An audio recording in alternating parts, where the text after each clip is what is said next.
后来继续来看台中的高铁站，伫个清明连假暗时11点外收到紧急警报的信号，就是因为安尼，所以当时伫个附近有3台的高铁是紧急停驶20分钟。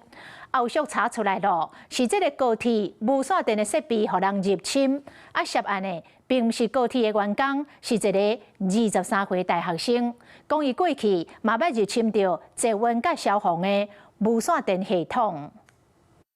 警方敲到过6支无线电，就是这个设备，伫属清明连假期间，高铁严重万分。调阅相关的一个数位足迹还有监视器，发现是无线电遭盗接使用但是，都发生伫这个月初5清明连假最后一天暗时11点钟，高铁航空中心永远收到来自台中高铁站所发送的紧急信号，随启动应变机制。 东港4班列车紧急停驶，列车转慢20分。不过无线电实际位置，互人真晓疑。因为后续高铁追查，发现这支无线电东港明明就收伫咧新德基地保管柜内底，好势好势，而且持有的员工东港也休困，判断不是内部员工发出过境的信息，是有心人士婉断入侵。无线电它在里面有一个紧急的一个按钮。 透过这个一个恶意的软体来去扫描相关的一个参数。经过调查，